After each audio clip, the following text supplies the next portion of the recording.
Hello pharma family. दोस्तों, मैं अमन आज एक बार फिर से आपके सामने मौजूद हूँ फार्मा सेक्टर की कुछ महत्वपूर्ण बातों को लेकर के। दोस्तों, जब भी मैं फील्ड वर्क पे निकलता हूँ, मेरे बहुत से मित्र ऐसे हैं जो मेरे से कहते हैं कि आज के समय में मेडिकल रैप्स की वो इज्जत नहीं है जो पहले के समय थी।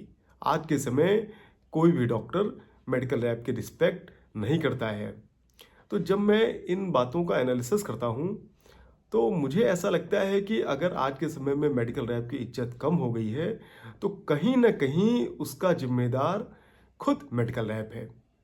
दोस्तों, हर एक काम को करने के लिए कुछ नियम होते हैं, जबकि जो आज के मेडिकल रैप हैं जिन्होंने अभी नया नया इस प्रोफेशन को ज्वाइन किया है, वो उन नियमों में काम नहीं करना चाहते हैं, वो काम को अपनी तरह करना चाहते हैं।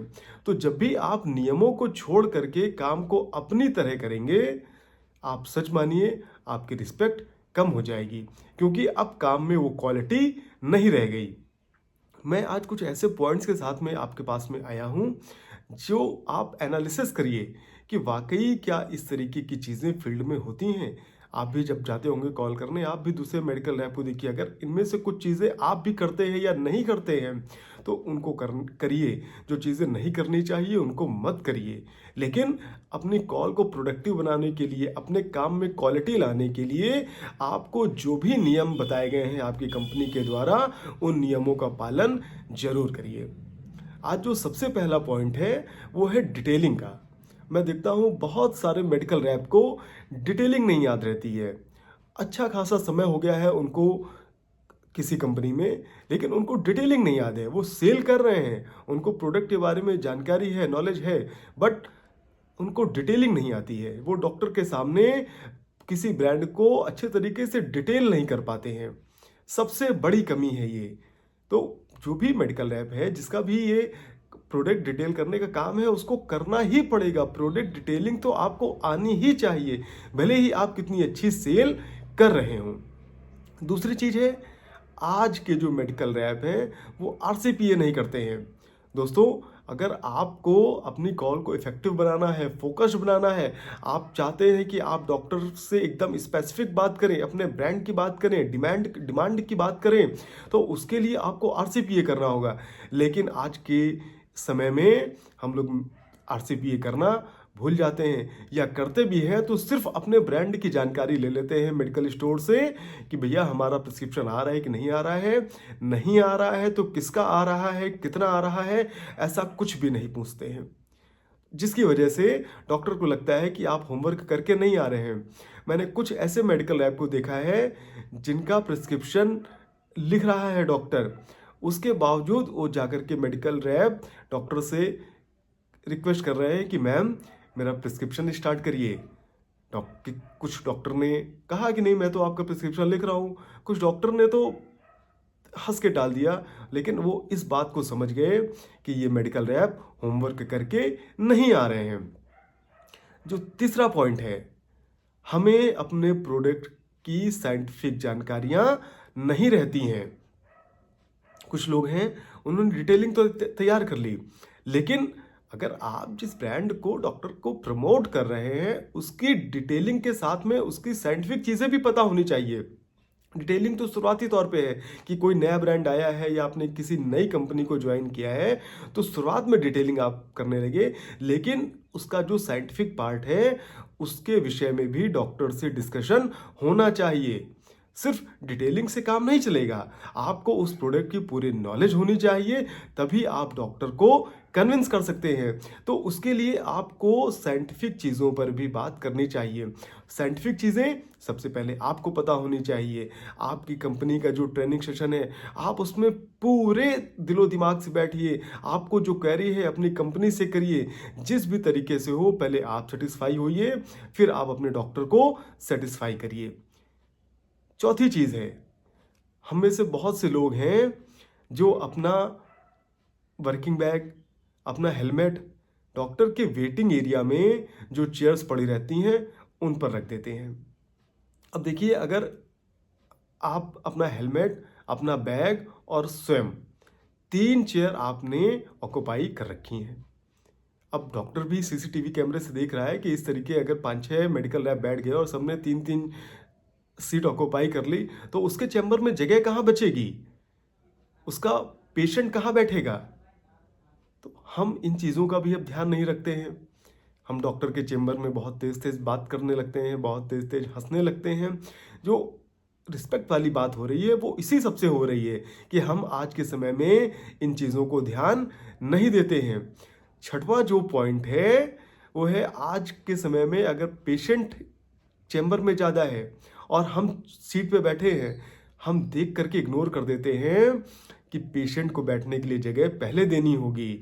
हम खड़े हैं, अगर हम बैठे हैं तो हम खड़े हो सकते हैं, लेकिन पेशेंट को पहले जगह देनी होगी। बहुत से मेडिकल रैप पेशेंट के लिए जगह नहीं छोड़ते हैं और स्वयं सीट पे बैठे रहते हैं। डॉक्टर इन सारी चीज़ों को अपने सीसीटीवी कैमरे में देख रहा होता है। इसी वजह से मेडिकल रैप्स की ऐसी शिकायत रहती है कि आज के समय में मेडिकल रैप्स की जो रिस्पेक्ट है वो दिन पर दिन कम होती जा रही है। इसके बाद का जो पॉइंट है कि कुछ मेडिकल रैप पान मसाला, सिगरेट ऐसी चीज़ों का सेवन करके डॉक्टर चेम्बर में चले जाते हैं। आपने अभी कुछ देर पहले पान मसाला खाया है, सिगरेट पी है, आप देखिए उसकी जो महक है वो आपके बोलने पर डॉक्टर को समझ में आ जाता है कि आप पान मसाला खा करके आए हैं, आप सिगरेट पी करके आए हैं। तो इन चीज़ों का हमें ध्यान रखना होगा कि हम जब भी अपने वर्किंग टाइम में हैं, हम इन चीज़ों से दूर रहें। हम पान मसाला, सिगरेट का सेवन कतई ना करें अपने वर्किंग टाइम में। ये सब चीज़ बहुत ही छोटे-छोटे एटिकेट्स हैं, जिनको हमेशा हमें याद रखना होगा। 7वां पॉइंट है कि हम खुद को प्रेज़ेंटेबल नहीं रखते हैं। बहुत से मेडिकल रैप हैं, जो क्या पहनना है, किस तरीके डॉक्टर के सामने अपने आप को प्रेजेंट करना है, इन चीज़ों पे बिल्कुल ध्यान नहीं देते हैं। हो सकता है उनकी डिटेलिंग बहुत अच्छी होगी, बहुत अच्छी तरीके से वो ब्रांड की साइंटिफिक चीज़ें जानते होंगे, लेकिन वो खुद को प्रेजेंटेबल नहीं कर सकते हैं। क्यों? क्योंकि आज उन्होंने अच्छे कपड़े नहीं पहने हैं। जब वो डॉक्टर के सामने पहुँचते हैं, उनका कॉन्फिडेंस लेवल उतना नहीं होता है जितना कि रहना चाहिए। डॉक्टर से डिस्कशन करने के लिए आपका कॉन्फिडेंस लेवल बहुत हाई होना चाहिए, आपका नॉलेज बहुत हाई होना चाहिए, तभी आप किसी डॉक्टर से डिस्कशन कर पाएंगे। लेकिन हम प्रेजेंटेबल नहीं रहते हैं। बहुत सारे मेडिकल लैब्स को मैं देखता हूँ कि शेविंग नहीं करना चाहते, वो करना ही नहीं चाहते हैं। ये अगर आप मेडिकल रैप के प्रोफेशन में हैं तो आपको ये सब चीज़ें करनी पड़ेंगी। अगर आपको शेविंग अगर आप रखते हैं तो आप बियर्ड को बहुत अच्छे तरीके से रखिए। नहीं रखते हैं तो आप रोज का रोज शेविंग करके जाइए। हमारे शूज़ पॉलिश नहीं होते हैं, हम जैसे भी शूज़ घर में मिल गए हमें, हमने वैसे ही पहन लिए। ये नहीं करना है, ये हमारे नियमों के तहत है कि आपका जो प्रेजेंटेशन है बहुत ही नंबर 1 होना चाहिए। लगना चाहिए डॉक्टर को नहीं मैं किसी अच्छी कंपनी के अच्छे मेडिकल रैप से एसोसिएट होने जा रहा हूँ, तभी तो वो आपकी इज्जत करेगा। आज की सबसे बड़ी समस्या क्या है? बहुत सारे मेडिकल रैप डॉक्टर को छोड़ करके उसके अटेंडेंट के साथ में ज़्यादा रिलेशन बनाना चाहते हैं, जबकि रिलेशन तो हमारा डॉक्टर से होना चाहिए। हम तो अटेंडेंट से रिलेशन बनाने के लिए नहीं गए हैं, हमारा रिलेशन तो डॉक्टर से होना चाहिए। जब हमारा डॉक्टर से रिलेशन अच्छा होगा तभी हमें प्रिस्क्रिप्शन मिलेगा। लेकिन हम क्या करते हैं, हमें लाइन में ना लगना पड़े या हमारा कार्ड अटेंडेंट लगा दे, इन सब चीज़ों को करने के लिए, ऐसी सब चीज़ों को करने के लिए हम अटेंडेंट से व्यवहार बनाने लगते हैं। क्या अटेंडेंट के व्यवहार बनाने से प्रिस्क्रिप्शन जनरेट होगा? कभी नहीं होगा। तो ये सब चीज़ें गलत डायरेक्शन में आपको ले जा रही हैं कि डॉक्टर के अटेंडेंट से अगर व्यवहार बना लिया तो प्रिस्क्रिप्शन जनरेट हो जाएगा। आपको मेहनत करनी पड़ेगी, आपको समय पे कार्ड लगाने जाना पड़ेगा। अटेंडेंट अपनी जगह है, वो डॉक्टर की जगह नहीं ले सकता है। तो आपका रिलेशन डॉक्टर से होना चाहिए, ना कि अटेंडेंट से। जो 9th पॉइंट है वो है कि आप डॉक्टर की रिक्वायरमेंट को समय पर पूरा नहीं करते हैं। मान लीजिए आप डॉक्टर की कॉल पर गए, डॉक्टर ने आपसे किसी ब्रांड का सैंपल मांगा और वो सैंपल आज आपके पास में नहीं है। आपने डॉक्टर को कमिट किया कि सर मैं आपको 1 दिन में, 2 दिन में, आप जैसा भी आप कमिट करके आए हैं कि मैं दे करके जाऊंगा। उसके बावजूद आप डॉक्टर को सैंपल देने नहीं गए, या जिस भी चीज़ की डॉक्टर की रिक्वायरमेंट थी आप वो टाइम से पूरा करने नहीं गए। आपको लगा कि डॉक्टर को थोड़ी ना याद रहता है कि मुझे ये चीज़ देना है। ऐसा कभी नहीं करना चाहिए। अगर आपने डॉक्टर को कुछ कमिट किया है तो वो टाइम टू टाइम पूरा करना चाहिए। आप बिल्कुल भी ऐसा मत सोचिएगा कि डॉक्टर को याद नहीं रहता है। डॉक्टर को सब याद रहता है, बशर्ते वो आपके सामने एक्सप्रेस नहीं करते हैं, लेकिन उन्हें सारा कुछ याद रहता है।